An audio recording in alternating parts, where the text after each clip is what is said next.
please, Mel, please let me choke slam you. And I'd be like, oh, Fine. What? Yeah, there was like, and it had hair all over it. What? And I was like, I don't even know. I don't know how, can't explain it. Don't know how he did it.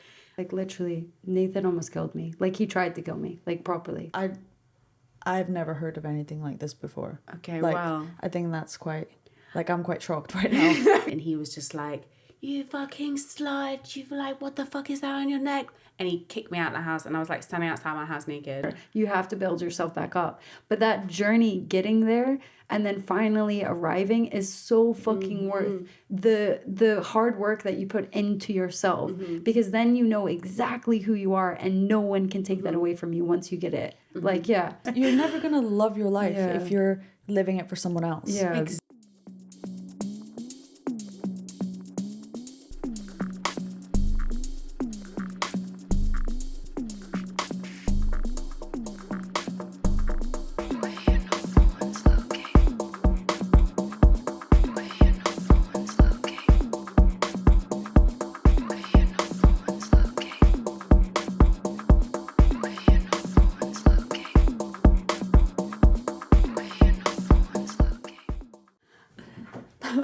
Welcome to No One's Looking, the podcast where you can say whatever the fuck you want. I'm your host, Melanie. And I'm Maggie. And today we have Antoinette in the house. Hello. Woo! Yes, sound effects, all of them. Sorry, I couldn't help myself. Yeah. Hi. Yeah, introduce yourself. Thank you so Antoinette. much, guys, for having me tonight. Yeah. Forever. It's Always really in our special. hearts. Yeah.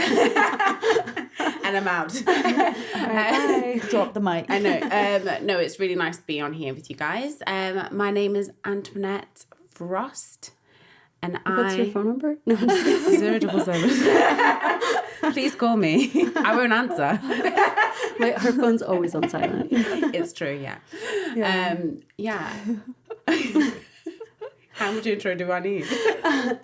Antoinette is one of our pals, and today we're going to be, obviously we're keeping in theme with talking about childhood, and today we're going to talk about your life. We're going to talk about sex and the different versions of it, the different perspectives, and like how we first kind of like learned about it, and then we're going to talk a wee bit about heritage as well, and like how people can perceive it. Yes. Yeah. Yeah. Let's talk about sex, baby. Save that for last.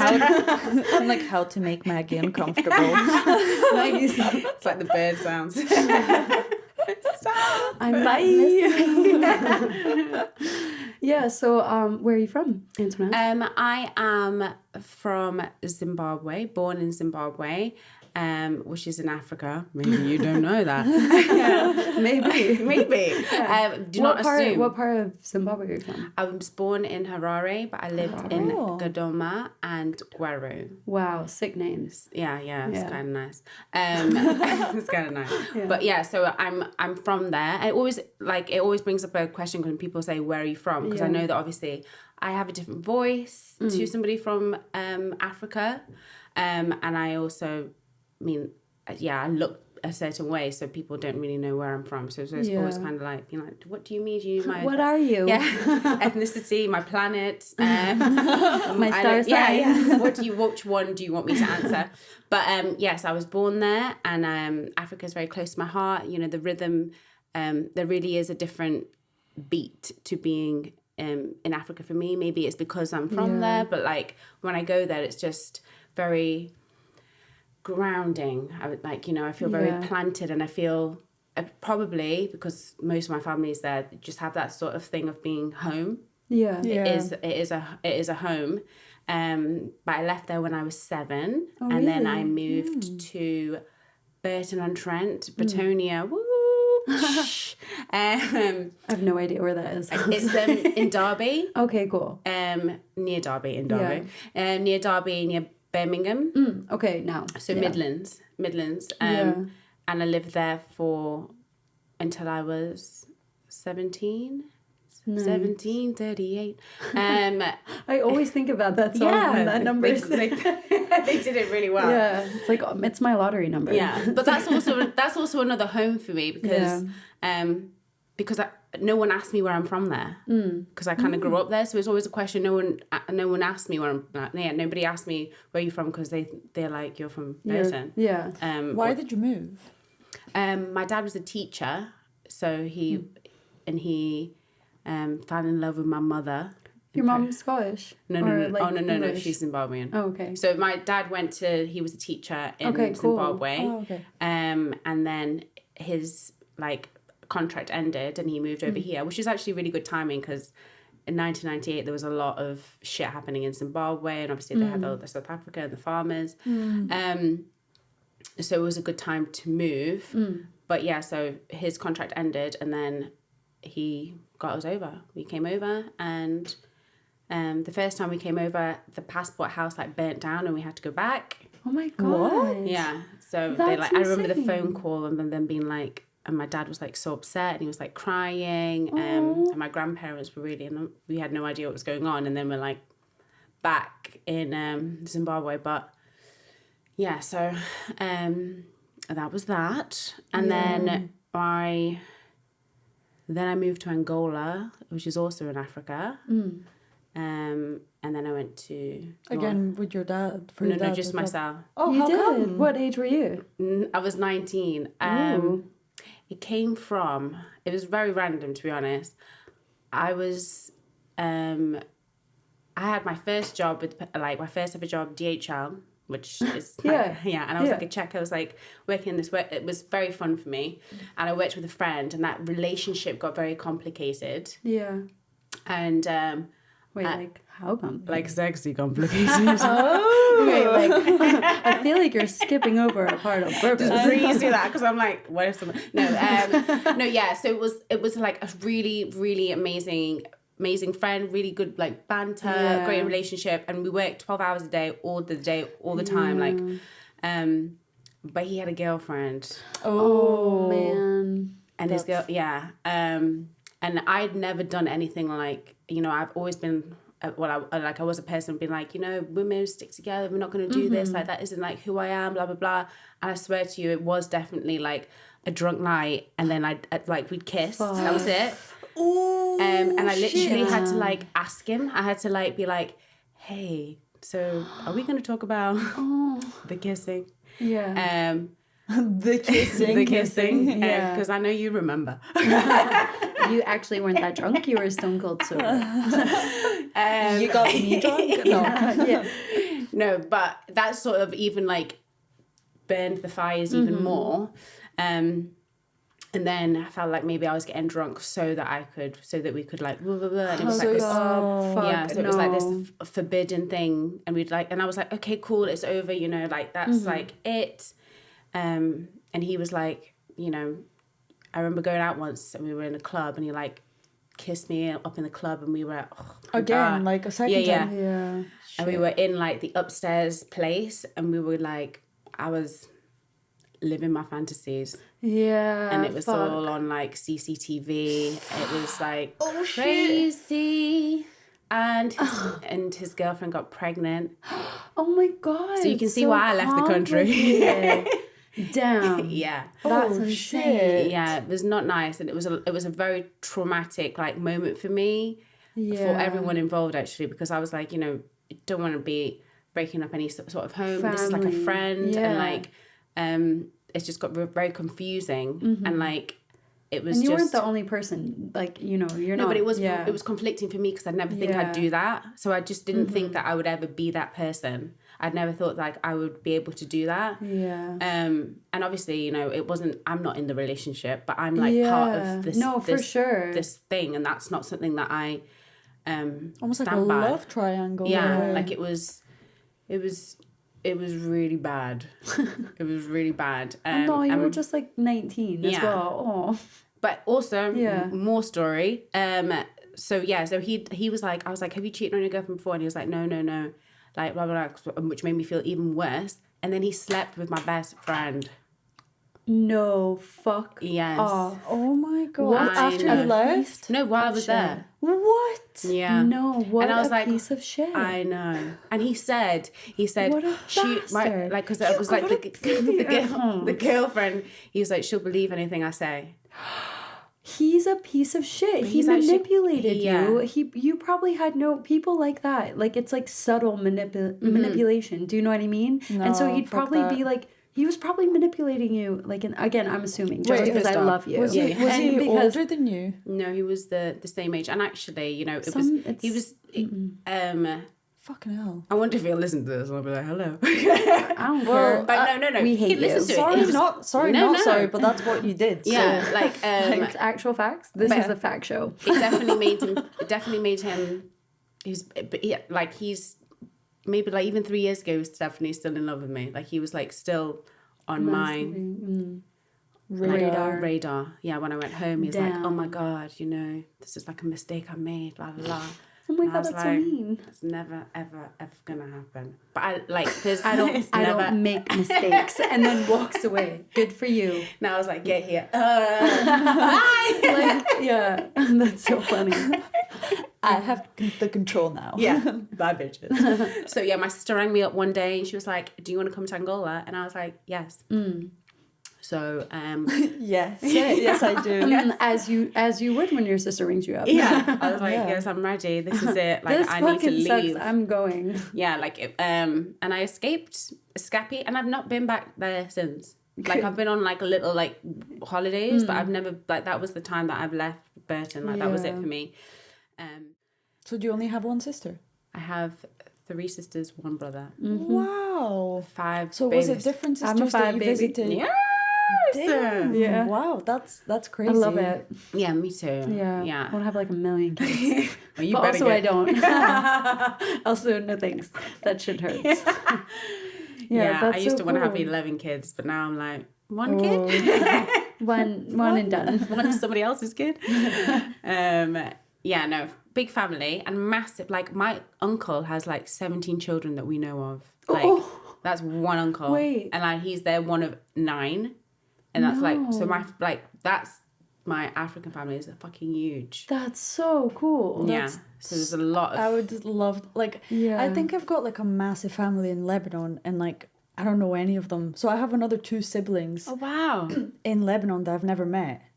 That's crazy. I've spoken to Yeah. them, like we're friends on Okay, Facebook, okay. Yeah. and like we say happy birthday to each other, and I really want to meet them, but it's just Yeah. never happened. Oh, wow. Yeah, and one of them moved to like Ukraine, so like I was like, damn, I was in Russia, I was so close to like being wow. up. And then the other one wants to move to Canada, but like is basically living in Lebanon at the moment. Had a son, That's cool. so I'm an auntie. I'm literally an auntie. Oh, wow. That's nuts. Congratulations. Thanks. Being an auntie is so fun. Yes.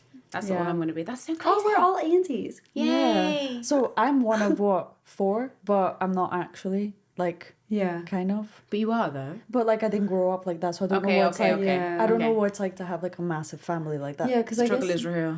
I think my dad has like 5 other kids that I haven't met, or maybe 4 or 5. So like That's so technically, crazy. I'm one of 10. Yeah. Well, technically, yeah. Technically, Whoa. nuts. That I is- yeah. So tapping back. I know, to, yeah.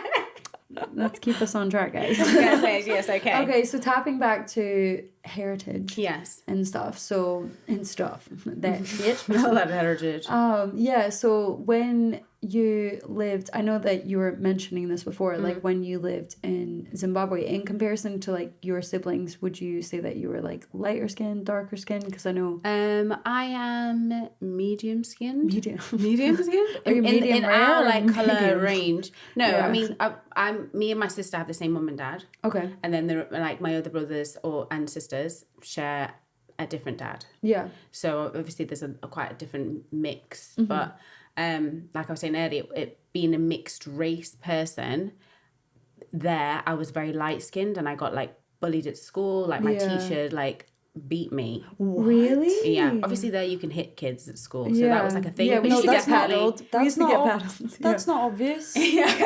Girl, I've never been hit in school or Yeah. I've only been threatened once with a belt. I don't know what the fuck I did, You never did it again. but I never did it again.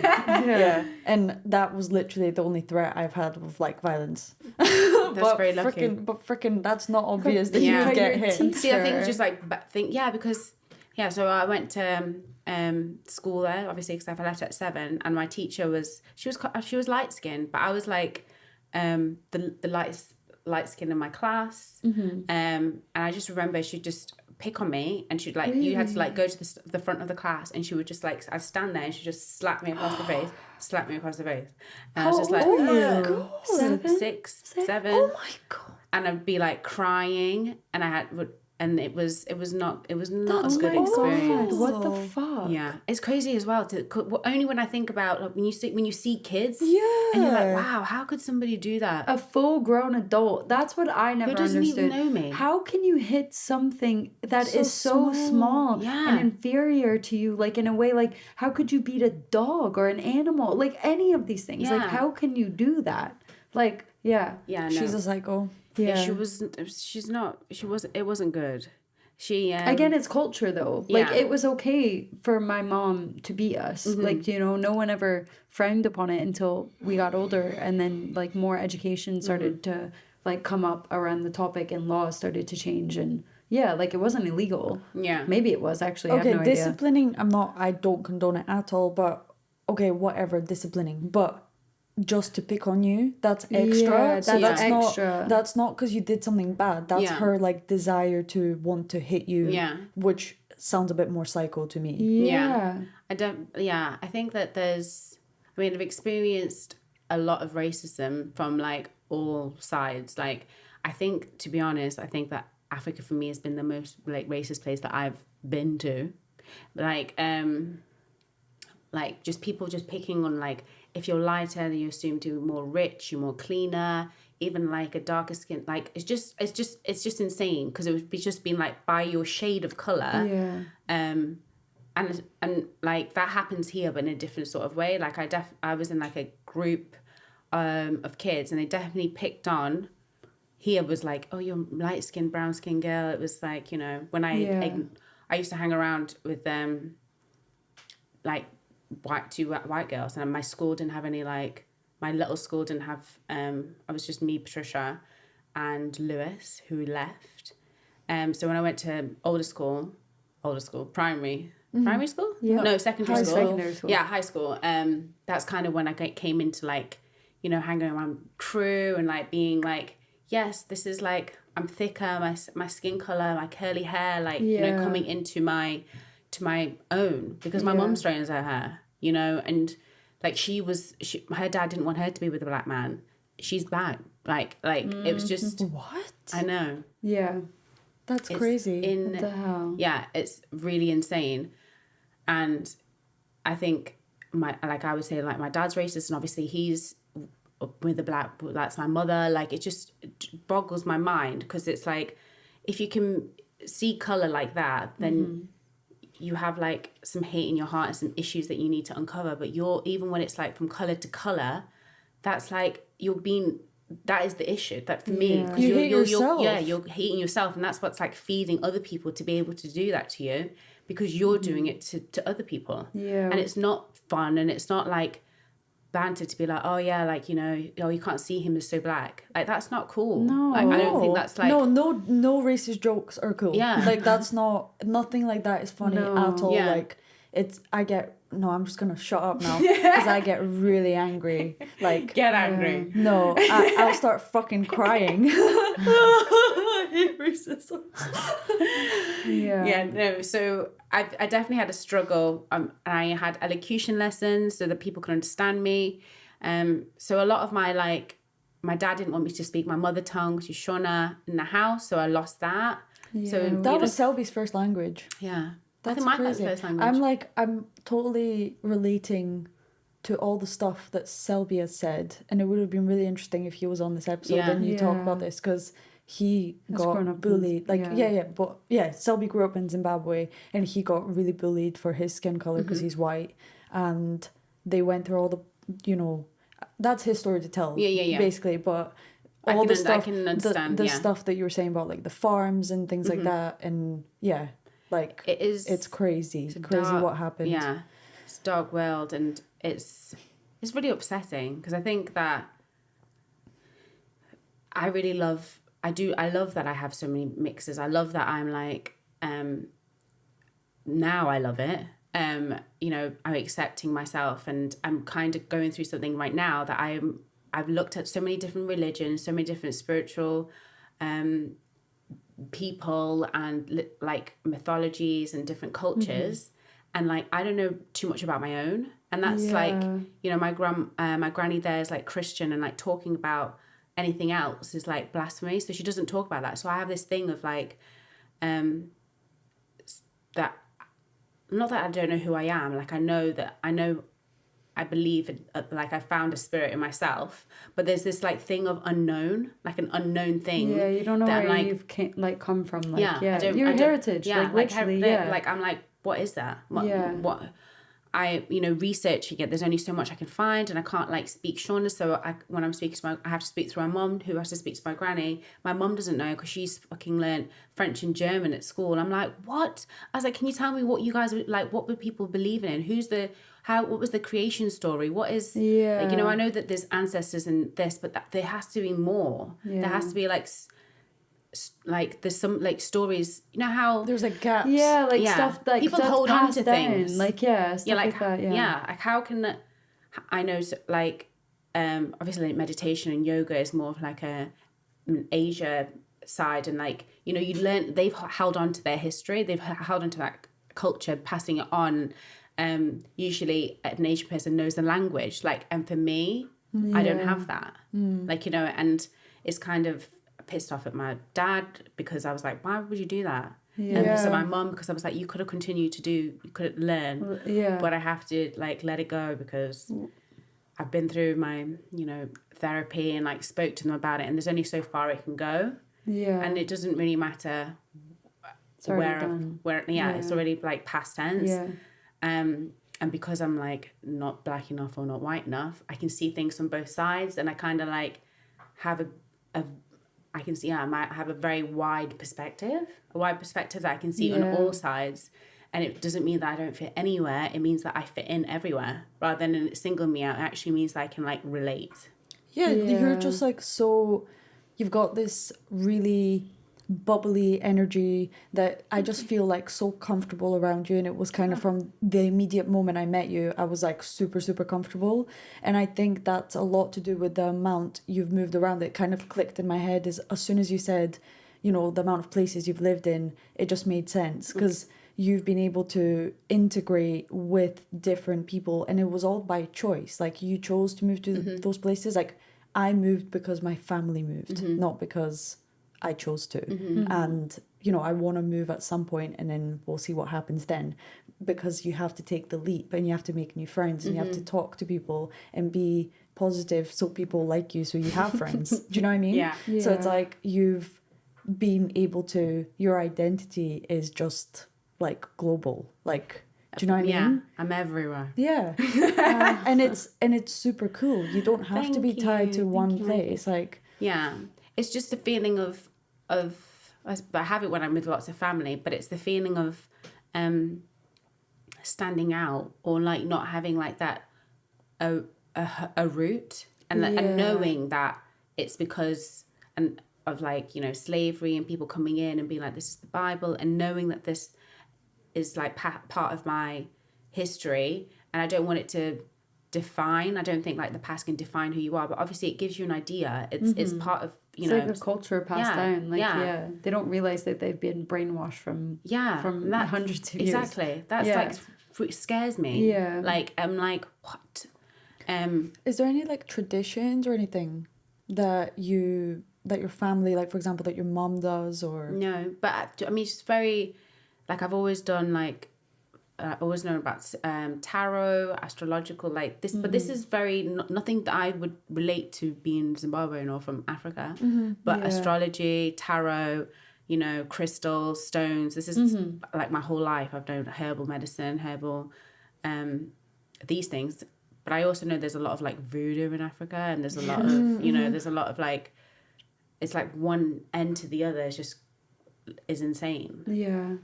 Did your grandma do voodoo, Melanie? Because my grandma. I'm only saying this because we posted the picture on Mother's Milk Instagram, who sponsors this podcast. Whoop, whoop. and your brother commented saying it was like a Halloween shoot, and your brother was like, ask grandma about this voodoo shit she used to do. No, like my mom's told me about stuff like spells. Oh, yes. Things they like stuff like, okay, let me remember one. If you take, obviously maybe there was more to it, but I just remember like being told this. If you take your boyfriend, your husband, whoever they are, if you take his dirty socks and you put them underneath the doormat, he'll never leave. Oh, like he won't leave, stuff like that. So it's like underneath the doormat. Yeah. So like how you put your gold bar like up there, your gold bar to invite money into your house. So like literally, it's like that's voodoo in a sense. But I'm sure there's more to it, obviously as well. But it's almost like I feel like voodoo is manifesting. Like, do you know what I mean? Like if you really focus and put that energy towards it. Yeah. Obviously there's other practices within like voodoo that were a bit much, like even stuff that my mom's told me about that I was just like, what the fuck? Like there's people like killing horrible. people, raping virgins, like stuff there's like to make what you want like happen. Like you have to like do so something. it's like your intention and your energy, and it's like doing something. I got that one. Matches. Okay. Yeah. Melanie knows about this. I've told her about. So when I was younger, my mom found some hair and raw chicken behind our radiator.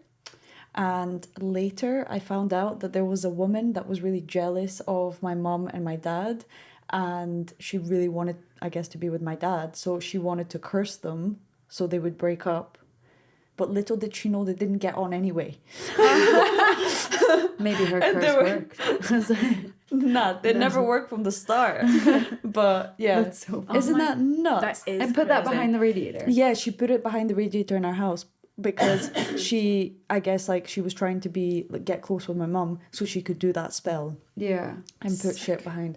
Raw chicken. That's Imagine horrible, the stench you'd be getting. I know. What or would you cooked chicken. Because if you put the radiator on. I thought it was going to be something that you did. I definitely grilled ziti. No, girl, I don't mess with that kind of energy. I don't do voodoo, but I don't even know why. But like, you know, the boy that I fancied, I'd like write his name down and sleep on the pillow with his name and like think about voodoo. You're a witch. Yeah, voodoo. You're a witch. But I did. I went to a voodoo doctor. Voodoo doctor. I don't know if that's what you call it, but my sister took me to this like guy, the seer, the person in the. Selby's told me about those. So it was intense. So there's like loads of people like waiting for him, and like so yeah, me and Patricia went, and there was like people coming out, and they had like bite marks on them. There was like people running out of this like tent, screaming, and like being like, "There's a snake! There's a snake!" It was like crazy. And right now, I'm like 17. I'm like, okay, come on. Hell? You know, like, come on, this is whatever. To be honest, I don't even know why. She had a belief that there was like a curse in the family, and that somebody had put a curse on us, and we weren't going to find love, and they didn't want us to be successful, and they didn't want this. So she took me to the doctor to get this whatever, this curse out. So we go to the doctor, and got to give him like money, got to give him, obviously. We had to fucking pay for Otherwise, I mean, he is a doctor after all. And alcohol. So really? So he like he's like drinking. I was like, he's pissed. Like, these people are fucking crazy. This is like young person. So he's drinking, and he starts like saying like speaking in tongues, and his eyes are like rolling back. No, thank you. My brother-in-law and my sister are like blowing on my feet. So they're like on my feet, and the guy is like pulling my skin, pulling my stomach, and I'm like, ah! Get off me. And then he like, and then this like ball comes out of my stomach. What? Yeah, and it had hair all over it. What? And I was like, I don't even know. I don't know how. Can't explain it. Don't know how he did it. He's a magician. I was like looking around the room, like, but this is a fucking tent. Yeah. It was like, it wasn't even a tent. It was like, you know, just like sticks and things. Didn't make any sense. And my sister went. Now, Patricia was like, wait, back up. What do you mean a ball came out like of your ball. stomach? A hairy ball? What? So it was like a ball of like, I don't know. It was like a Did wooden... it come out of your belly button? yeah, it just like popped out. I don't know. What the fuck? What?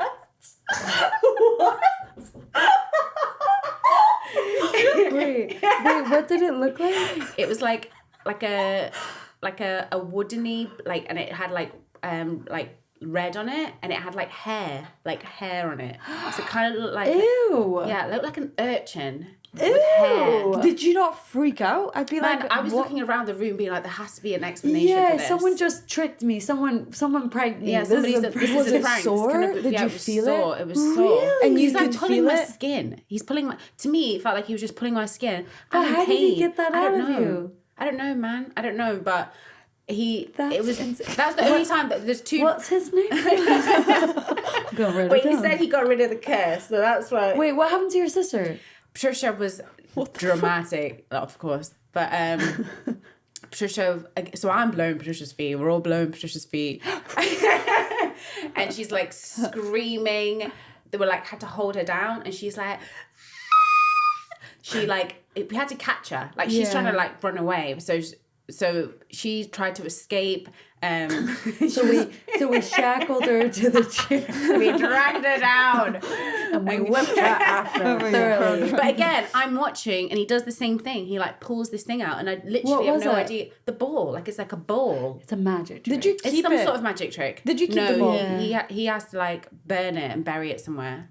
in front of you? No, but It's the same ball. man, the guy, like it was just very. Was it peculiar. covered in blood? That's insane. It looked like it was blood, but it wasn't blood. But it was like red. But yeah, Bet you it's a inexplainable. magic trick. But It there has was, to be. yeah, it has to be. It has to be. Yeah. But there is things that you That's know kinda are cool, though. inexplicable. Like Yeah. I was like, what the fuck? And yeah, and I saw a man like hovering money. Like he was like doing this, and there was like money in the middle. I was doing this, nothing there, and I was just like, oh my god. Magic tricks. Yeah. It's David Blaine, like dressed up in Dynamo. Doctor. Dynamo walking What on are you water. doing here? That's so funny. But yeah. Dang, that's nuts. That's so cool. You've been to a voodoo doctor. Can't before. believe he freaking grabbed your stomach like that though. Yeah, it was intense. Just to, hands off. Yeah. Can you believe my sister and her husband took me there, being like, you know what we're gonna do today? We're gonna go to We're gonna give you an exorcism. You're gonna give You birth to a definitely- ball. then But you're they gonna were like watch- burning sage and like you know that's Yeah. something I do. Like you know. Yeah, that's true. So there's I burn sage as well. exactly. So me there's too. like levels. Just that's like a level I wasn't there for or ready to be. Like I just didn't really understand what was going on. You haven't ascended, basically. You're still working on your credits. Yeah. Yeah, so it was intense. And I don't think that I can't say that anything got better or worse after that. So I still It haven't could- found love. No, I'm just kidding. no, I found love. No, I found just- love. I found love. That's But funny. yeah, Your it was. sister's like, we can't find love. But they no, because they don't have the curse anymore. yeah, Because they got rid of the out curse. their The balls, stomachs. yeah. But there was hairy balls. people really believe. Yeah. Now wait, did you get to keep the ball while he was extracting the second ball from your? No. You know, All moved do you very think it's fast. the same ball? It No. must be. Come on. Different size. Oh, really? Yeah, it's That threw different me size. off. I didn't expect that. Yeah. Twist. It's a different Plot twist. Whoa, was it different color? Yeah. No, kind of the same color, but Patricia's was bigger than mine. It's like burned in your skull. Yeah. It's sort of really like the picture's like really bright. I can see because I was looking because I was not thinking that anything was going to happen. Yeah. I'm just there for like, you know, Shits I'm and doing- gigs. Entertainment purposes. I'm like, okay, I'm Louis Theroux. I'm doing like some sort of Experiment. yeah. But yeah, it was crazy, and I know that there's a lot of voodoo things. The newspaper's like full of people like snakes are throwing up money. People like keep Yeah. but this is also things that people do like placentas and things with the belly button to keep like the husband there. What? Yeah. What did they do? They like cook the placenta and feed it to the The man, husband so to make he- them stay. to make them It's stay. always like, why Feed it to the guy. Well, it's that's always fine. As really- long as she Let doesn't have to him eat. Yeah, I know. I Let these know. men leave. Find someone else who doesn't want to leave. I know if you're trying to be like keeping somebody there, I'm gonna keep your dirty socks then under my that is doormat. a sign. Yeah. It's like, no, you need to wash the socks. They stink. Babe, why are those socks under here? babe, why is that there? You ain't never leaving me. I'm doing that tonight. No. But no, yes. but it is crazy though. Like people, again, like people that were like in my family basically still believe that people still practice this, like, you know, do things like that. Because I remember one of my sister's ex-husbands literally thought that she had done that to him, like put her, like, again, this is so weird, but like put her period blood in some food. Like, have you ever seen Midsommar? Yeah. No, so like in I'm that still way yet to to watch like that. to get the man, Yeah. like, you know, to make them attracted to you and to have them, like, do you know what I mean? And so like, I don't know, it's still like that kind of like, I don't know, it's just kind of crazy to me. But people, like, people believe it, and there's things that that's what I happen, and you're like, well, maybe it was because of the pubes. In your food. The pube soup that I made for you last week, it worked. He's all over me now. So there you go. You feed it to him twice a month. Ew. Imagine, that's so gross. Blend it up. Ew. I'm just imagining taking a hair out my mouth. Oh, like, God. ew. Yeah. No. But I have not done any voodoo. Thank God. No. I mean, Yeah. well, I believe, in my personal opinion, that if you do things like that, so if you send out like negative energy or you try to do something for your own gain, but it negatively affects someone else. So for example, like keeping a man that doesn't want to be there, that's negatively affecting him. That negative energy will come back to you. So Times more. yeah, like loads more. So, or I don't know, you'll have an unsettled soul when you die, and you'll be trapped between the realms, and you won't be able to do. Yeah, so fuck that. Be nice. So, yeah. Karma is real. Yeah, we're no. not promoting voodoo on this Yes, show. yeah. No, please do not do any Please of the do things not we do mentioned. that, or do it at your own risk, but don't blame us for it. Like Sometimes yeah. you get a pube and maybe like that just happens. And you like it. No, I'm just kidding. Yeah, but that's I would Yuck. like a consensual pube and not fed. You're like, is there pubes in this? Because I don't want it if it doesn't have consent. I don't want to be with you forever. Like, why don't you want to be with me forever? It's like, can't break up with her because she fed me pubes. Damn it. That's more of a reason to While break we're up with together, someone. she's doing that. Imagine what we're just doing when we're not together. Yeah. That is insane. No, that's so funny. Yeah, no. If somebody wants to leave, let them leave. Don't do bad things. And communicate. Yeah. Communicate with your voodoo doctor. Because I know you said that you had a stepbrother as well. Mm-hmm. So is that like within the 5 sibling kind of like aspect, or did you have another stepbrother that was just No. 5 separate? Yeah. I don't call them stepbrother though, because it's like, Yeah. it's like. Did you know, grow up together? Yeah, we all grew up.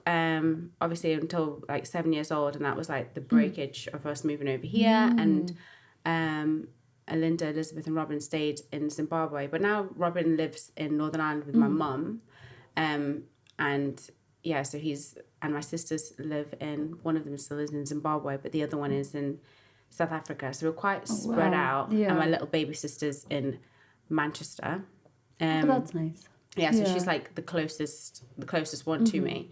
But I think that they also like speak Shona. So because they've stayed there, they stayed in Zimbabwe, they still speak Shona. So even in certain situations where we're together, they have like a language that I don't have. Damn. And then I actually don't really mind. Like I love listening to other people speak different languages. Yeah. But in that case, it's like something that I should siblings, know. yeah. Yeah, like it's something that I feel like it's my native language.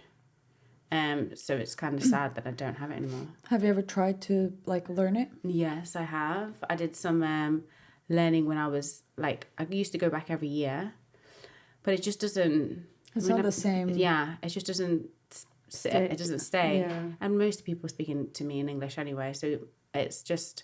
I'd need to go somewhere where they just speak Shona. Like it would just have to be that for me to be able to learn.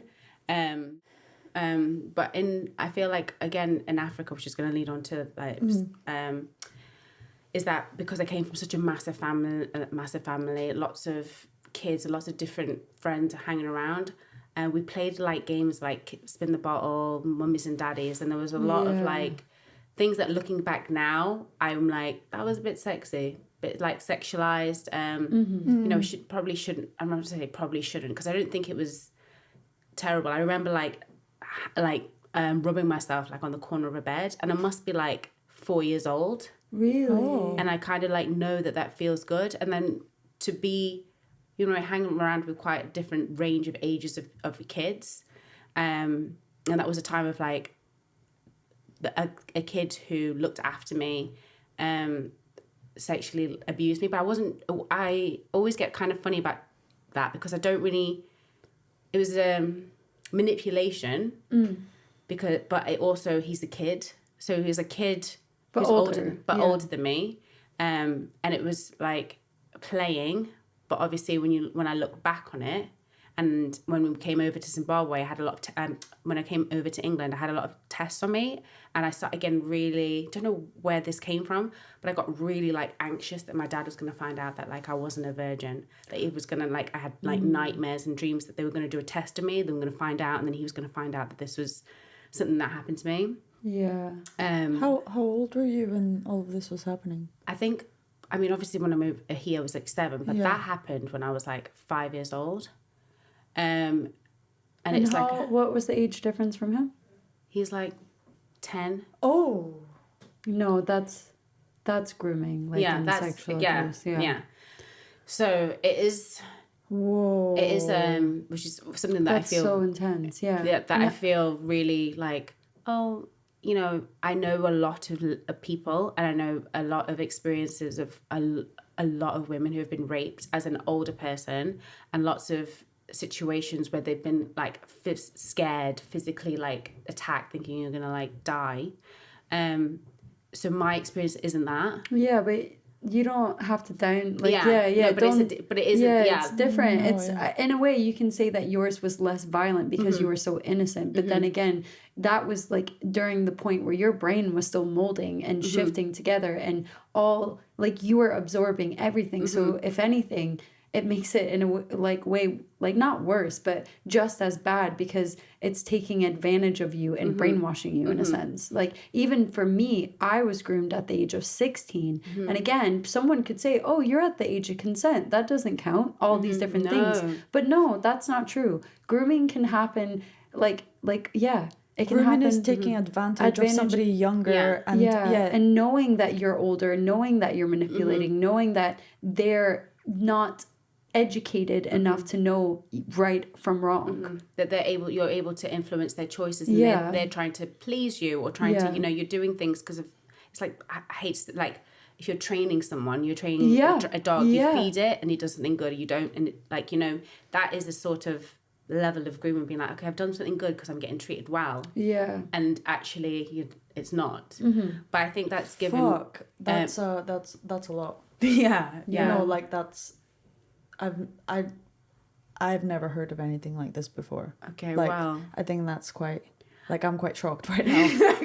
I'll be honest. Like, I feel really, I've spoken about it quite a few, like a lot, so it's kind of, it doesn't seem so no, it's shocking. Good to talk about it, because like that, for me, you know, sex has been quite something that I've always known about. Like, it's never been something that's sort of hidden. I've seen my mom and my dad not have sex, but you know, they've like walked around naked. I just playing those sorts of mummy daddy games and these sorts of things, and kiss the bottle, spin the bottle, kiss the bottle, was something that was very much more happened to me when I was in Africa, and then coming over here, it was not like kids were not playing this. Like, there was like kiss chase, but there wasn't anything so much more intense. What the fuck? Like, I was really quite aware of, like, you know, masturbation, that something made me feel good. Like something, like I would like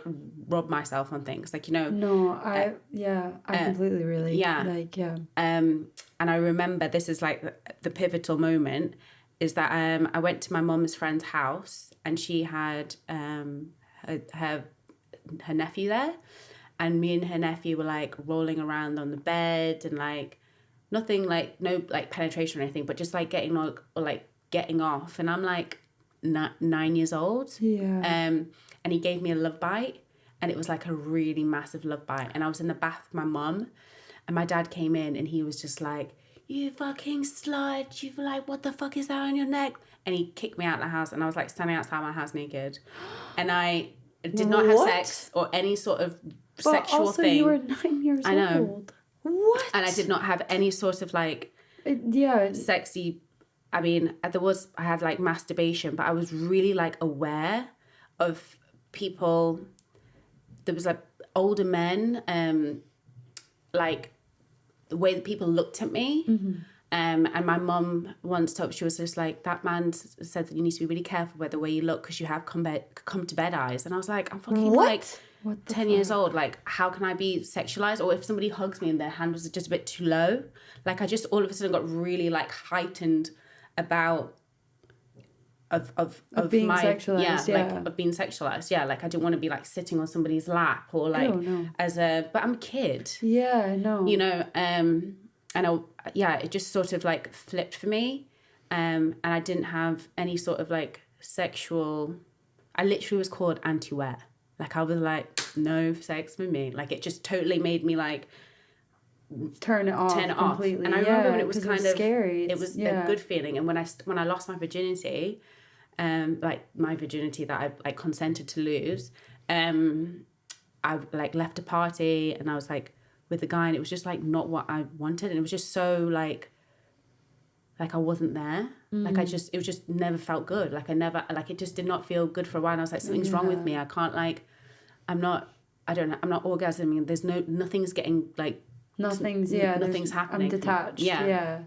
It was just like something had like broken from being somebody who's like quite like sexualized, and then something like turned off, and it just wasn't on. Like I couldn't get off, couldn't come, and I could like masturbate, but it wasn't like it just was like meh.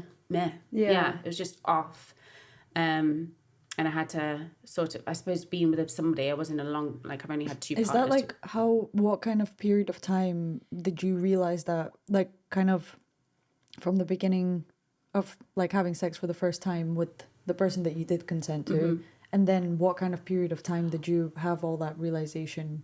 Well, when I had sex with him, I was expecting it to feel good. I was expecting like to feel, because I remember like messing around and it feeling good, and it didn't. Like I didn't have any sort of mojo horn. I didn't. It just sounded like you were dissociating. Yeah. Like in the sense, because like obviously when like you didn't know you were doing something bad when it was happening to you, and then to have the first person like find out that you've done these things that is abuse, like you've been abused, and then to react in such a horrific way, like shaming you, throwing you outside, shaming you, instead of being like, where did you learn this? How do you know about this? What happened to you? Then you just learn to dissociate, because that's, again, your brain was in that stage of molding what's right and what's wrong, what's okay and not okay, like social norms. And so when that, like, it makes sense. Like you literally, and you had to turn that shit off, or else you were scared of what could happen, how people would view you. Because like, I'm guessing that your relationship with your parents, like you want them to be proud, or any kid, any kid does. Yeah. So it's like, I have a very open that is something I've not spoken to I've spoken to my mum, but I've not spoken about my dad with that. Yeah. But I do have a really like open table. Like I've asked him about like men, relationships, spoken very openly about like the relationship when I've had domestic abuse and these sorts of things, of seeing that in my childhood, how I've mirrored that, trying to like, because this is the person I'm going to go, like these are the people that I can go to be like, you know, what the hell's going on? What the fuck's going on? I have literally no idea. Maybe you can help, because like I am basically you. Yeah. Spread down like, so it was just a really, really peculiar place to be. And I have still got a trigger of being a person who's seen to be sexy, or just seen for like what you look like. Yeah. And always kind of like weary of like people's behavior, and like that could, you know, sometimes be paranoia, because I'm just like, I'd be like, why are you coming over to me? You don't know me. Why do you want to talk to me?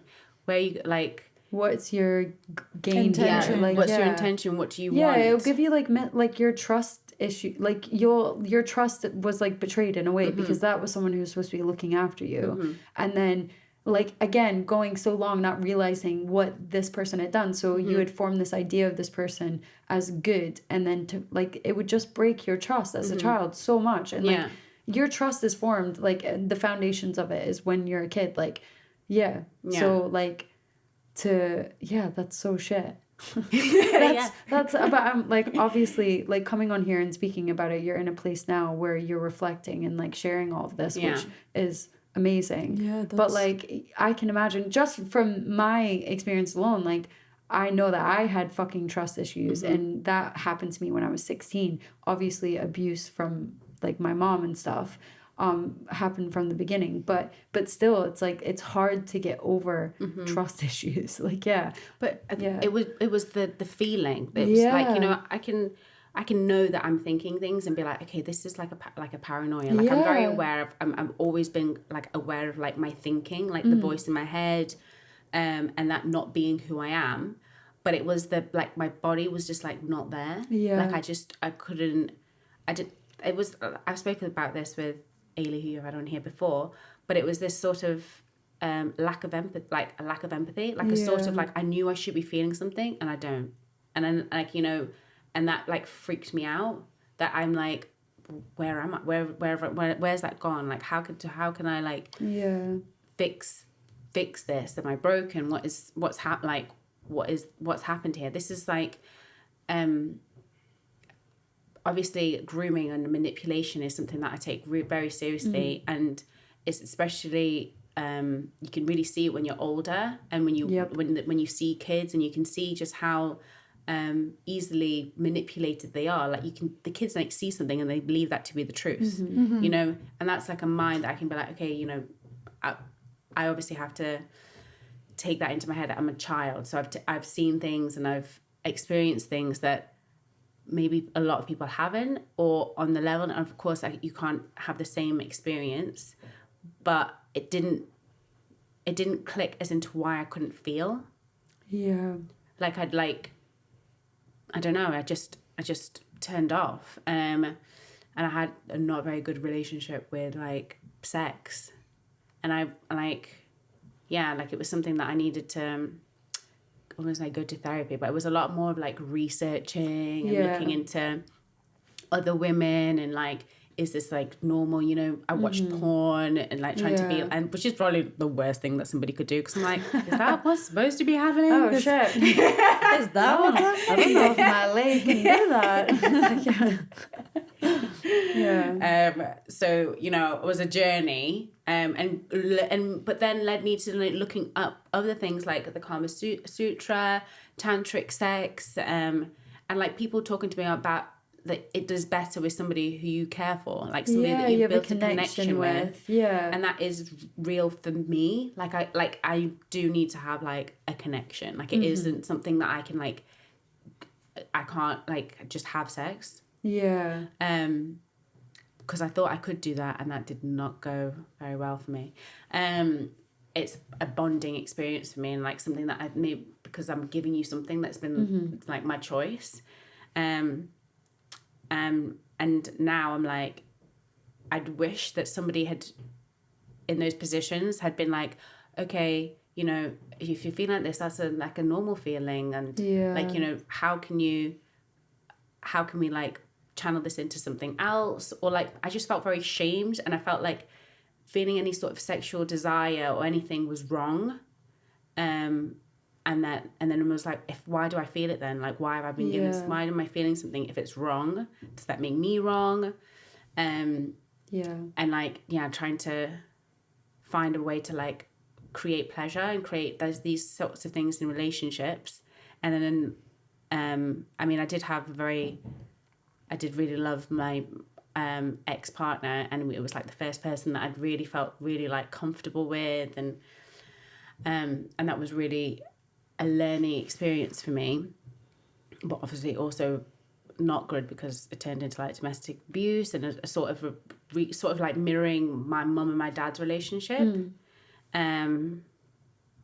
but or like a more like a friend. I don't know how to explain that actually. It's just got to a place where you know, like that sibling fire that you can have, but with the person with the person you're in a relationship with.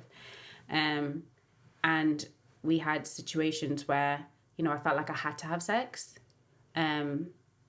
which obviously is, you know, and you're like in this, it brought back that feeling of like numbness because I'm doing something for somebody else and I don't really want to. And it was just like, but you're my girlfriend, you know, I should want to, but that's not true, obviously. Yeah. And that if you know, I feel like, again, if I feel like that, that is like a no. Like if you don't want to have sex, you don't want to have sex. It's not a job. It's not obligation. It's not something that you need to do. It is a beautiful thing that you can have with somebody and you can like nurture and you can like, if you're communicating and you're talking, it can be so beautiful and it's such an energy that is incredible.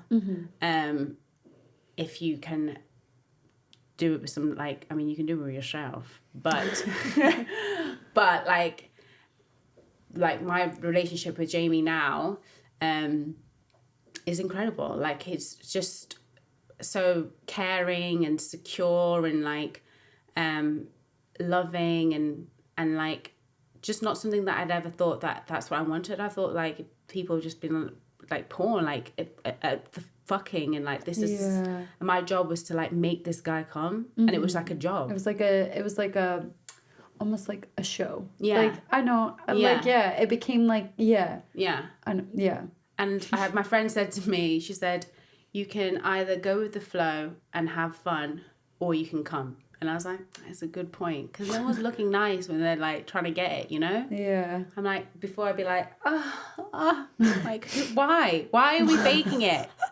Why? No, I completely relate. Oh, yeah, this is so great. And in reality, you're like, I literally can't feel anything. I'm so hungry right now. I don't feel anything. Yeah, should we order a McDonald's? Are you done yet? Can you be? Can you be done now? No, maybe that's like a thing for me of being like, why do I have to be served this man? I need to like. It's from being like overly sexualized. I feel like, or just being like like being objectified, and also like it being okay with your parents and stuff like that. Because like my mom, like she would let me, and again, this wasn't like around people, but she would let me watch like R-rated movies with her when I was like 5 and like 7. So I remember like, and just from as long as I can remember, and I remember being like probably like 6 and like watching a movie with her where this like guy and this woman were like fully naked and the guy was like fucking her from behind. Like, yeah. And I remember watching this being like, what is going on? And like really confused. And then like, cause she used to let me, like she took me to the movie theaters with her to watch Scary Movie. Have you ever seen that? Like the parody kind of movie? Okay, yeah. It's super like the sexual. The sexual. It's scary as well. No, not. Wait, I was like. But you're a child watching scary movies. Yeah, but it's like the sexual innuendos. Like obviously they're jokes, but like I didn't understand what was going on, and then you don't realize that you're being slowly conditioned for this to be acceptable in your normal life because you're watching it. And so like the whole rubbing thing, like I remember like doing that and being caught doing that in the bath. And like my mom told me off loads, and I just was really confused because I was like, but the guy in the movie did it with the girl. Like, why are you letting me watch this? And it has been proven, like studies like that, like whatever you let your child watch, they'll kind of like internalize that and it stays in their heads, and they kind of like, in a sense, if you want to say, like attract that sort of behavior and reflect that behavior.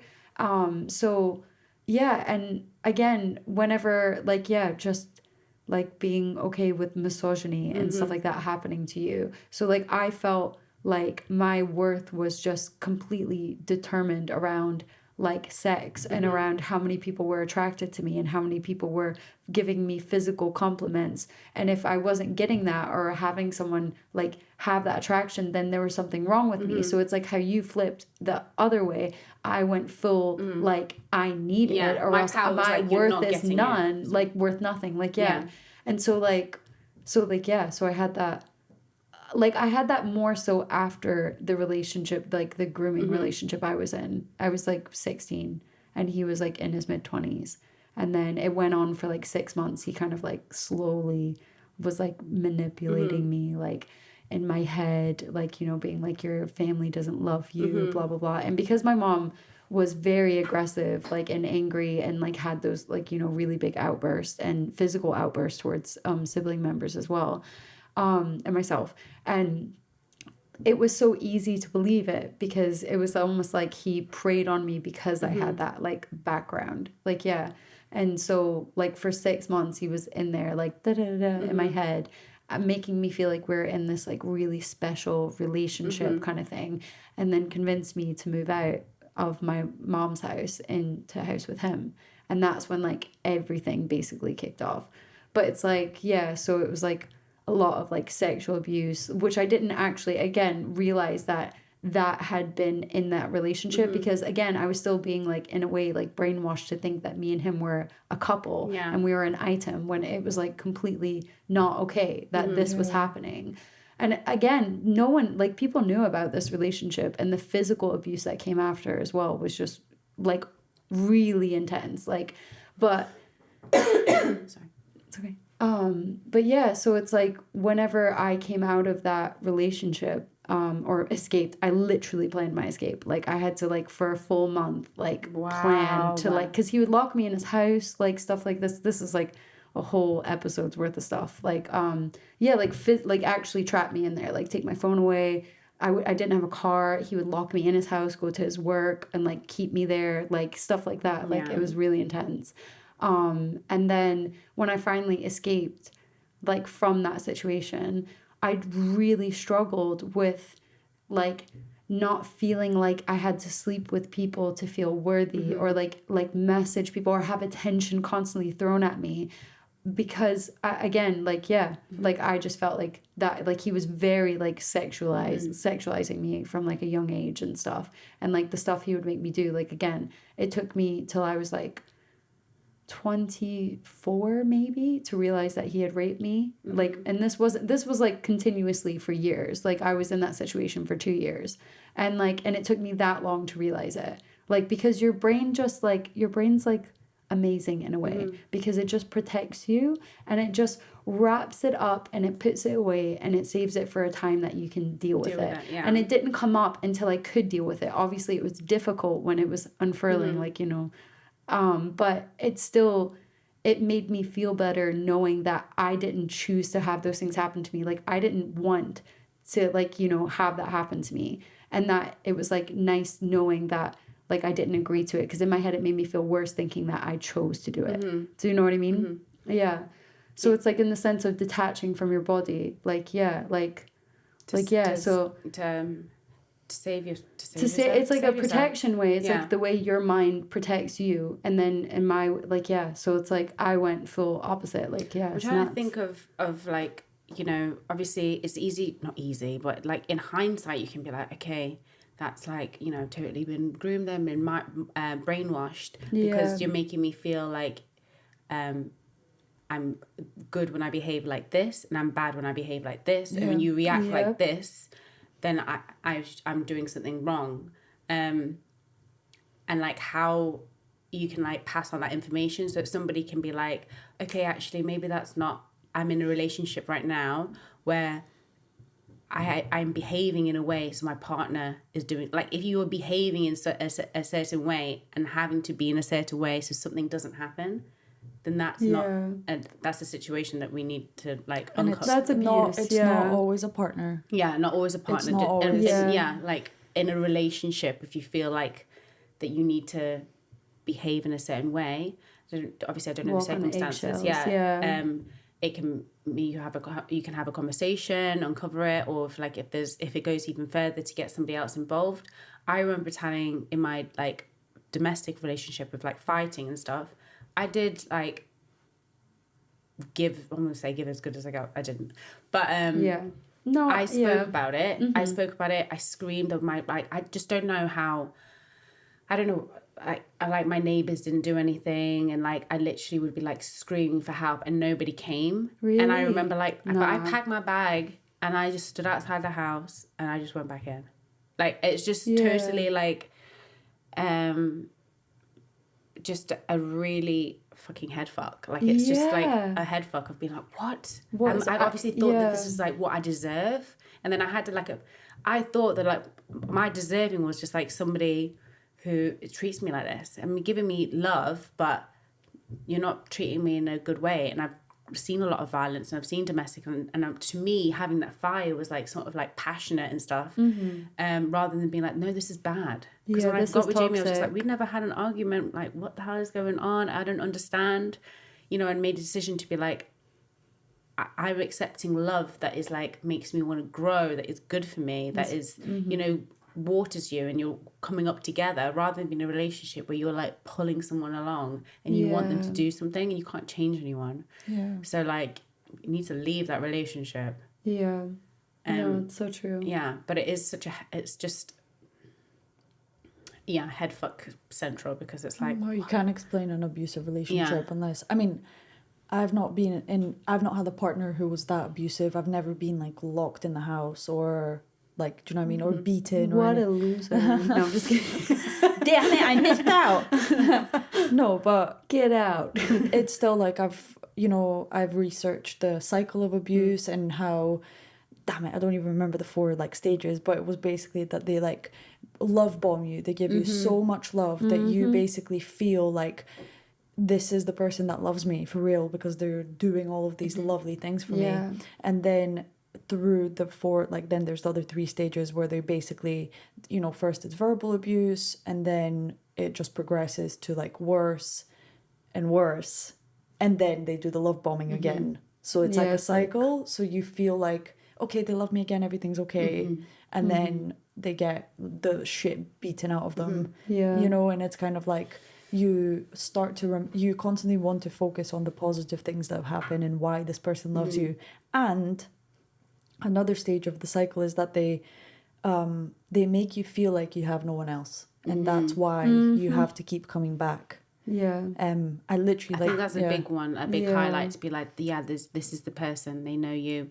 Because they isolate you as well. No one else is gonna love you. He took my phone away to where I couldn't contact my family. Like I couldn't get in touch with anyone. Like I wasn't allowed to like leave and stuff. Like if I went anywhere, I'd only was with him. So it's like being controlling in the sense of leaving the house, like having your own things to do. Like, do you know what I mean? Like the only thing I was allowed to do, and like luckily I still did, was just like go to work and which he dropped me off at, and go to university as well. But I dropped out of school because he convinced me to. Like, do you know what I mean? Like I say, like I dropped out and went and got my GED, luckily. Like, do you know what I mean? Still. But I mean, it was because he was in my ear saying, why do you need to go to school? Like, just stay with me. Like, do you know what I mean? And then it got to the point where I was just like, oh, well, I'm never going anyway. And then it was like, that whole kind of cycle of being like, move in with me. And then it was like, as soon as I moved in with him, that was it. That's when all the abuse started. So it was like 6 months of like, being like brainwashed. Damn, like those people are fucking patient. They have their really prey smart. And they're ready. Like, and smart to be able to. I mean, obviously it's not great. It's like a toy. Like you do feel like I felt like an item, like a toy. Like I wasn't like it was just this thing that he wanted to have to like trot around with him. Like I wasn't like a person in his eyes. So that's a weird, again, in the sense of being objectified. So it's like.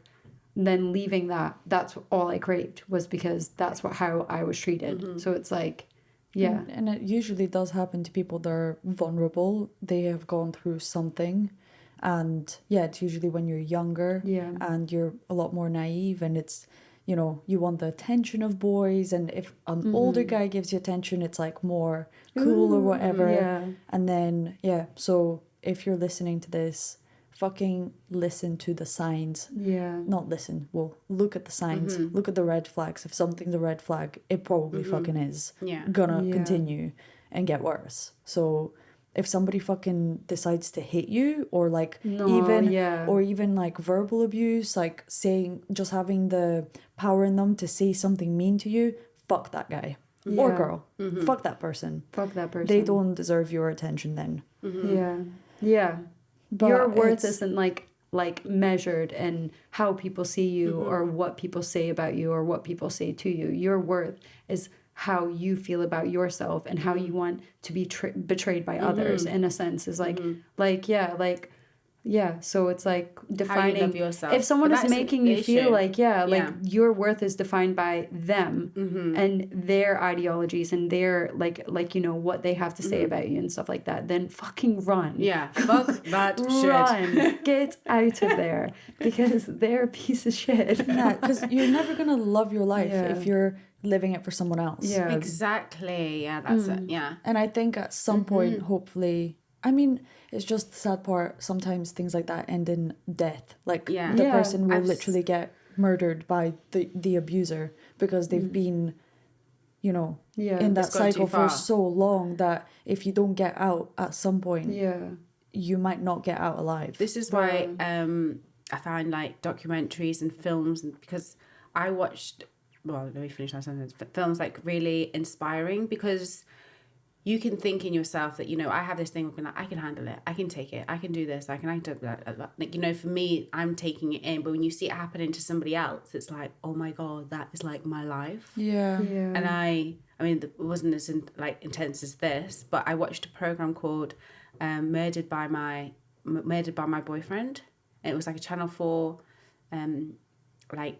based on a true story, and it like follows a girl in a domestic abusive relationship, and she has a child. But yeah, you follow the story, and it was just so like, I remember watching it, and I was just like crying, being like. You need to make it. If I had a kid, would I behave differently? Am I just being like behaving in this way because it's just me? And then it's like, love yourself. I need to like take a decision here and be like, this is not good for anyone here. And I don't want to be like, blaming anyone. Obviously, it's a toxic relationship, and like it needs to end. But it was that like a moment of watching something and it unraveling, and me being able to see that could happen to me. Was just like, it was horrifying, and that happened to somebody else, and just how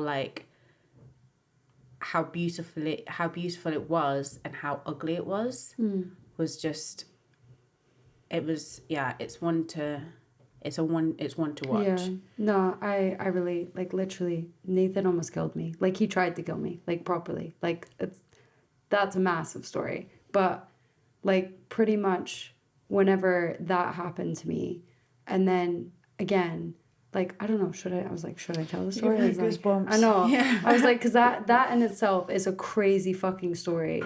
But when that happened to me, pretty much a couple months later, my sister was killed by her husband. And it was like an abusive relationship. And then I just like remember again, we didn't know that was going on. Like, I didn't know. Oh my gosh. And that had happened to me, and I think it was maybe like a good 6 months or something after that first incident with me. And I just thought like obviously I was super distraught about what happened, but like, that could have been me. That literally was almost me. Like, and imagine how she would have been feeling if that would have happened, like, you know what I mean, before. And that whole kind of like feeling, like, it's just nuts. But that I think that's when that happened to my sister, I was like, fuck, like, all my family would have been feeling all this same shit about me. Like, do you know what I mean? Like, how could I have ever let someone do that to me? And then knowing that my sister was going through the same thing at the same time, and if I would have just said something, do you know what I mean? And saying something, I was terrified to say anything to anyone. Course. Obviously, he made me afraid. Yeah, no, of course. But like can't if hold that like in. I do think about that, and I've really like processed that guilt and like let it go. But I do think about like, if I would have said something to her about these things I was going through, rather than letting someone isolate me and not speak to my family, because she was the only one that really made an effort to reach out while all of that was going on. But again, I hid it very well from like my family if I did ever see them. So like, I don't ever like blame my family, just saying. But like, yeah, like I think about that like all the time. Like, if I would have said something to her, like, I could have stopped that happening to her, because maybe she would have thought the same thing. She would have thought, fuck, this is like my like, you know, our family values or sense or something like that is allowing this abuse to happen, because my mom was beat by her first husband, and then my sister, that happens to my sister, and then I've been in an abusive relationship. This is a pattern like that's being passed down in the women in our family. This is not okay. Like, do you know what I mean? So like if maybe that would have happened, then maybe it would have stopped like this kind of like reoccurring of events. I can understand of like you asking like these questions, and I've been in a similar place, and I think it is something that like you pass down because you've seen it, because it's happened. It's sort of, there's somewhere that needs to stop, but I don't think that like you could have done anything. Oh no, I know. Yeah, but in your like, you know, even because my little sister was in a domestic relationship, and no matter how, I was like, what the gone crazy, and it just pushed her further away. It just pushed it further away. I was literally thinking that. Yeah, like it's just made, so I was just like, okay, I gotta like not have any sort of like feelings toward this, but I've got to like blank that out, because she's gonna make it. She's got to get there to it by herself. Like you need to get to that decision by yourself. Exactly. Like there's so many moments that I could have left. I could have done something. I could have, and I didn't. And with me and Trish, like telling her stuff, it wasn't bringing her closer to me, it was pushing her closer to him. You know, so it's just so difficult to be able to take yourself like away, like and have any attachment. I just believe in any sort of decision for anyone is something that comes from self. It comes from like from you. There is people who like, unless like a manipulation and you're like groomed and you're a child, but when you get to a certain age, there is like you need to be like, is this thought my thought, or has somebody put this in my head? Where is this come from? Even with parents as well. Like, you realize that a lot. Like, like that's something that I question myself and talk to myself about. Is like of where the seed of the thought has come from, to try and like understand of where if I'm feeling sort of like triggered or feeling like where it's come from. But I think unfortunately you can't save anyone. No, that's people need to save you do have to come to, like, you can do your best, like literally, because like there's no point carrying guilt with you. Like, do you know, it's almost like self-deprecation, like in the sense, because like in a way, like it's not going to make anything any better or change anything. So but it's just knowing that like that was that moment when it's like, I could be better, like I am better than this, because like that could have been me. Like, do you know, like that almost was me, like to the point where it was like a second away from not being me. Like, so and in a way, like it's crazy, because I really do believe like in fate, and like everyone's here for a reason. Like even the story, I told the story when Tunde was on about me almost breaking my neck, but it turns out I have an extra piece of bone in my neck, and so I fractured that extra piece of bone. Like, so it's like and I almost died in that situation with him, with the person. So it's like I'm here for a reason. Yes, like, do you know what I mean? I'm fucking here for a reason. You are. So it's like, if you've gone through something and it's been horrible and stuff, like you are fucking here for a reason. Be here. Like be here. Don't be there. Don't let them keep you there. Be here. Like, you know, because you're here for a reason. And we all have so much more in common than you think. When you like start opening up and sharing and speaking, and you know, you'll find your people, find you'll attract your energy, and then it's like, you know what, you're not so weird after all. I know, like everyone is weird. What is normal anyway? Exactly. But my God, no, that was good. That was good. That was a good share. I feel very like open. Me too. Like like it's really beautiful, and I also believe in fate, and I couldn't change anything, because it's literally led me to where I am right now, and I'm very happy right now.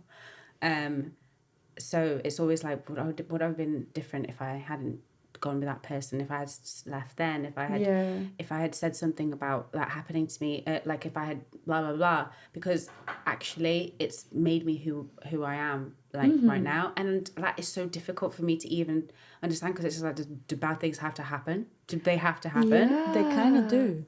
Like they kind of do. In my, like, the thing is, bad things are inevitable if you're talking about the yin and the yang. Like there has to be crap for there to be good, for everything to be balanced. But it's how you choose to react to those things that matters more and affects you more, I think.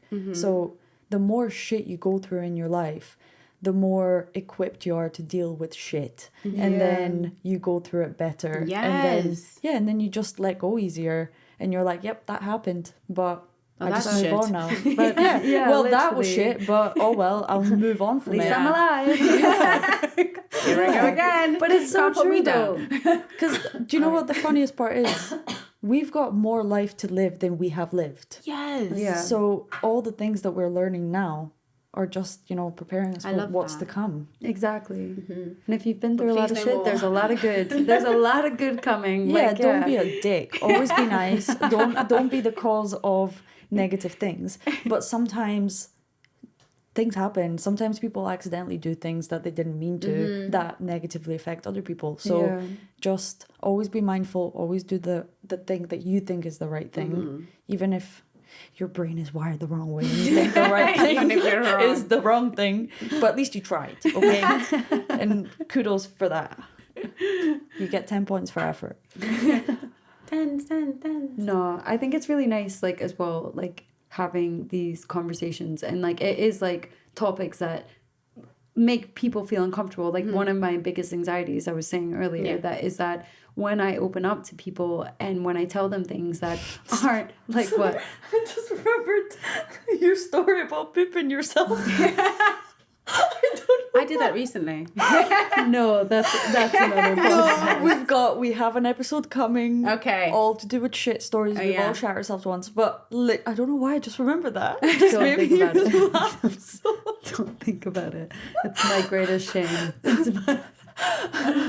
No, Melanie knows all the times I've shat myself. I've told her in detail. I've called her after it's happened. No, I'm shitting myself right now. She calls me so much about it that I'm like, oh, it's just another day. Yeah. Sorry, I totally interrupted. What were you saying?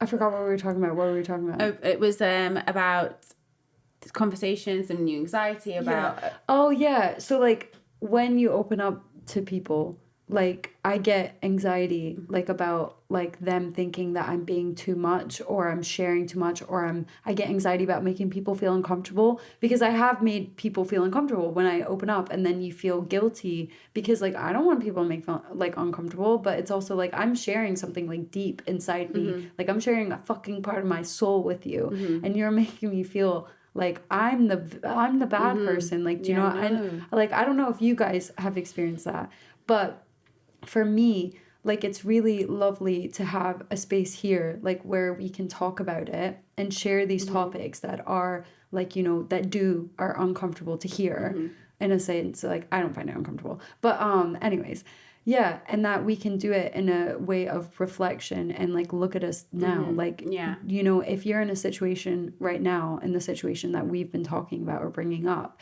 like it's not always going to feel like shit. Like it's not always gonna, like you're gonna have to go and build yourself back up for sure, for fuck sure. You have to build yourself back up, but that journey getting there and then finally arriving is so fucking worth the hard work that you put into yourself, because then you know exactly who you are and no one can take that away from you once you get it. Like so there is so many things out there as well for help. There is there is so many things, people who have been through these situations, and there's things that you feel so alone, you feel like there's nothing out there, but there's like, you know, people to call, like it doesn't have to be family, because I feel like I used to just go out, get drunk and talk to strangers and tell strangers my life, and they'd be like, okay. That's what I like. No, I completely relate. I just feel like you weed out the shit ones and you realize who your people are. The ones who are gonna stick by and listen to your story. I feel like no one's gonna come save you, but there is so many things that like could ignite your saving yourself. Like no one's gonna be able to like come and like pull. I mean they can, and I've been like, you're coming home with me, and like but it like I said, like I really do believe, for me anyway, it's something that comes from me making that decision, me being like, enough, I've done that, it's now, this is it, and you continue on. But there is You know, there's like, I can't remember, there was like an online like chat that I did. Unfortunately, actually, I was quite like suicidal, and it was like, you need to call somebody, you need to, like, they wouldn't talk to somebody online over like being suicidal. It's something that you need to go past it, which is hopefully something. I haven't been on this chat for a while, but I hope that's something that they've changed, because it's like, you know, I haven't got an eating disorder enough. I don't want to kill, like, I'm not depressed enough, or I'm too far, and there's like there's no middle ground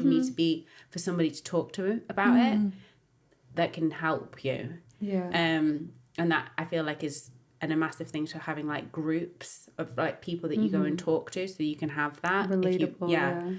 If you are a person who can go into these groups, or reading other people's stories, for me, and like films and documentaries, and seeing things and trying to like learn about what's happened. And CBT really helped me with my issues, because I went to my mum and my dad and like spoke to them, and they obviously at first were like, what the fuck is happening here? Yeah. But, you know, they took responsibility, which is what I wanted. But it's crazy to see how many things for me stem from like those childhood moments and those things, and still now, you know, like, and I'm a grown ass woman, but I'm still sometimes just retract into like a place of being like, oh, you know, it's never gonna go away. It's just that I just can like keep literally. Yeah. No, I literally was like crying to like Maggie the other day, literally saying the exact same thing. Like, not the other day. I was just like, you have moments, like, and it just like, it just sometimes gets exhausting knowing that you're just gonna have to carry it forever. Like, there's no putting it away, because then that resurfaced in other shit, like depression, if you like put it away and like don't, like, do you know what I'm saying? So you have to constantly carry these things that have happened to you, and this like trauma, you have to constantly carry it, and then be okay with having to always carry it. And sometimes it's easy and light, and sometimes it's really heavy, and you have really hard days, and it gets exhausting almost knowing that it's not going to end. That shit's forever. But it will be, in the sense, like, not happen as often. Do you know, like I don't often cry about like those specific things, or be triggered by something, but I know that when it happens, that it's okay, and that's for that day, or maybe those 2 days, and then I'm okay. Like, do you know what I mean? Yeah. Like, it will become like not something that will happen for a month long or 6 months long, or like how you say, like, get to the point where you're so far down in this hole that you can never see your way out. But yeah, the hole is scary. Yep. The hole is real. The hole is real. The hole is scary. Yeah. But you can get out of it. You can take pause. A pause is all you need. Oh, not all you need, but definitely to be like, okay, not today. Just gonna wait till tomorrow and see how I feel. Sometimes I like to perceive it as there's just a chemical imbalance going on in my body. I like to rationalize it like that, and just be like, okay, something's missing, or something's not fully chemically correct, and that's why I'm feeling this way. This is what's made me go to these thoughts, and then it makes me feel better, makes me rationalize it more, and be like, that's okay, I'll just look after myself and get better. Vitamins and like, and also like vitamin seeker vitamins. Like, but also it's like yoga changed my life. Like, having a healthy coping mechanism, like, do you know what I mean, is super fucking important. I didn't realize that until I found yoga. And like, if you don't know, I'm a yoga teacher. Come to my classes. But yeah, like, so when I started doing that, like yoga, I did it every day, like a military style, like an hour every day. And I realized I'd been doing it for like 3 or 4 months, and I was going through this really difficult time, to the point where I wasn't like leaving the house unless it was like for work. I was like really paranoid, like all these different things. And I would come home and do an hour every night. And then whenever that kind of stressful period was over, I realized if I wasn't doing yoga like that entire period, I probably would have killed myself. Like, genuinely, like I was so depressed and so like just not in my Thank the Lord for yoga. I know. Yes, literally. thank you, yoga. I know, literally. So Kept this Scary. bitch alive from Yeah. No, I'm Stay here, stay here, stay here. So like Find your anchors. finding your things, your like healthy kind of like hobbies or Transform something. the trauma. Yeah. So like writing, I do a lot of writing, poetry. Like I love Oh, poetry. Melanie's Like amazing. Yeah. I don't need to do share a it. I only spoken- share it with like Brody and Maggie. But like Mine's more depressive. she wrote me a poem. Like we had like a moment, and then she wrote me a poem, and I was like, and she was like, just to let you know that I heard you, and I was like, I've never had someone write a poem to me. and I read it out like a sonnet. Yes. It was the evening time. But And you're an And amazing you'll yoga perform one teacher. now. thanks. You are I an am an amazing yoga You are. teacher. Yes, yes. Yeah, I Yes, am. You are. No, I for found my real. stride. And Yeah. I'm not saying that just because you're my bestie. Like, do you know what I mean? I'm not gonna just praise you because Why No. not? I'm not gonna just praise it Lies. just like that. Because you need it. Because you don't need it. You've got enough of confidence. No, but for real, like when I first did yoga, I was like, whoa, that's so cool. Thanks. Yeah, Yeah. I also was just like, that was like everything I needed was done. And Yeah. like speaking through it, and it felt like very energized and like focused and grounded. Yeah. And I could close my eyes the whole time. And that was like, that's my thing that's is nice. verbal cues. I once like got a job at a yoga studio, and this is when I knew I had to be self-employed. Is they wanted me to physically like adjust people, and I felt really uncomfortable doing that. Like, why should I touch people if I don't have their permission? And you're telling me not to ask for permission and just manhandle people because some people really like it. And I just felt really uncomfortable doing that. Like, I don't know if someone's been sexually abused or this might trigger them, because this is a very intimate, vulnerable moment, a yoga class. Like, well, that's how I view it. And it's like the reason I became a teacher was not for the pose and to touch people and shit like that. It was to possibly be able to help someone the way that yoga helped me. So like, if you have been through trauma, if you've had all these things, like the whole thing is it's not about the aesthetic of the pose or how you look. It's about the sensation you feel inside and in the posture. What is your intention? And try to invite things back in, like to heal you. Like yoga is like healing for me. So it's like, yeah, so I literally got fired from that job because I wouldn't adjust people physically and other things as well. It was a weird thing. You're not being touchy enough. Yeah, pretty much. Touch more and people. Then I like was like, fuck it, I'm just gonna do it on my own. Like, It's meant to be. So yeah, and it's been great. Like, so being able to like find your anchor and then being able to share that with others, I think helps you heal even faster. Like, in the sense, like, because you're just putting yourself out there every day and like really opening yourself up to, and again, attracting people like who have maybe been through the same thing, and you're attracting them to come and heal with you. Because like every time I teach, I feel like wow, like this is so Release good for the me. beast. Like, yeah. So it's really cool. Yeah, I definitely exercise, dancing, any sort of expression of thing is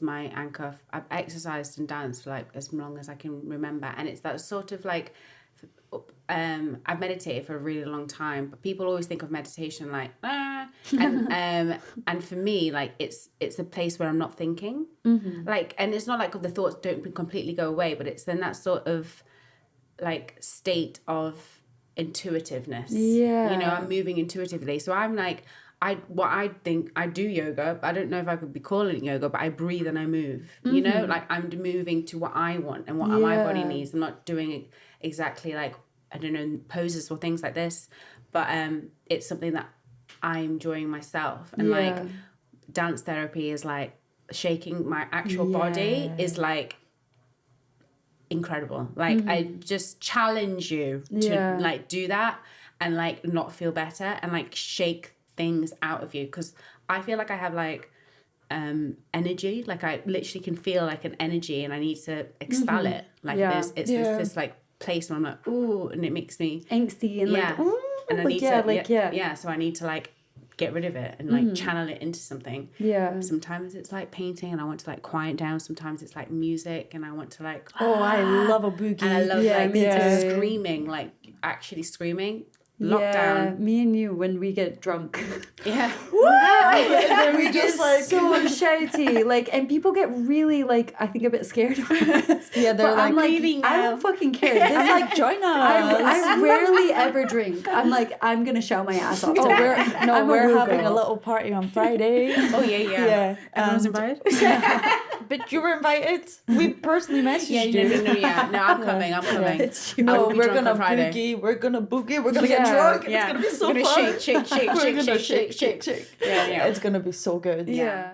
Thank you so much, Antoinette, for coming on today. It's No, been really, thank really you. great. We love you. We could chat forever. Yeah, It seems. we're gonna start a book club soon as well. Yes, Book, yes. Like no one's looking kind of books and shit. Books and shit. That's what We're that's what we're we got. thinking about Shit box. Yeah, shit box. So yeah, and we want Antoinette to come on because yes. Antoinette loves to read as well. I do. Again, reading is super important if you want. I'm learning to love how to read. I'm learning to learn about it. Just learning to love. No, Thank you guys for having me Yeah. on today. This is a really important space and like incredible to watch you guys grow and like in your light and like hold this space for other people. You're beautiful. Your energy is like magnificent. And like it's just really, really beautiful. And like you are so lovely. Thanks so much. That was so many compliments. I'm gonna go. I love it. No, I love this. Would you like to plug yourself in? Just Yeah. your social media? Oh yeah, okay. You can find me at my house. No, My I here's have my number. 2. One is for an alternative medicine box which I created during COVID, and that is alter.box. And me, Antoinette Frost, is walk_with me. Come follow me. Let's grow together, share our experiences, share our journeys, and peace Yeah, and and love. also Antoinette is a model, so yeah. we use Antoinette as like one of our main models in Mother's Milk. Yeah, we do. So yeah, give her a shout if you need some fucking class modeling. Acting, modeling, everything you need, everything you want. Just full on creative. As we all are. Yeah. But yes, no. Thank you. That's too much for Thank me. you. So if you liked what you heard, feel free to follow us on Facebook, Instagram. We're on YouTube if you want to watch this, and we're also on Patreon for extra content. So this episode on our Patreon account will be a lot longer, and we'll throw in some extra content as well. And yeah, it's only £2 a month, cheaper than a coffee, and we have to split it, so that's like a sip of a coffee for each. One more person. So we each get one sip of the coffee. Thanks. But yeah, so if you can support us in that way, we appreciate it. We love you. Thanks for listening. And if you can't, thank you for listening listening. anyway. Yeah, Yeah. just keep coming back because we love creating this for you, and we love being able to bring on people like Antoinette and just share stories. So yeah, and also if you have a story that you would like to share, please send it to us. Please send it to us. Find us anywhere that we've just listed. No One's Looking Podcast. No One's Looking Podcast. And we'll actually put on our YouTube channel, we'll put in the description where you can email us as well. But yeah, until next time. Until next time. Bye. Bye. Yay! Sound effect. No, that was cool. Oh wow, that was a journey. Yeah, it really was. Oh my god. I feel like I traveled the world with you. I've actually been to Northern Ireland now. I feel like I went to New Zealand, Africa. Yeah, no, that was Derby. Actually, just outside of Derby. It's in Derby. No, it's not. That's a lie. I've just been just outside. No, that was like it was a journey. Thank you very much, That was ladies. so good. Yay, I love you. What, babe? Therapy. I know, literally. I also definitely Yeah, smell. I'm so I'm sweaty. sweaty. Yeah. Right, we need to get our Polaroid. Oh yeah, Oh, yeah, yeah. Polaroid time.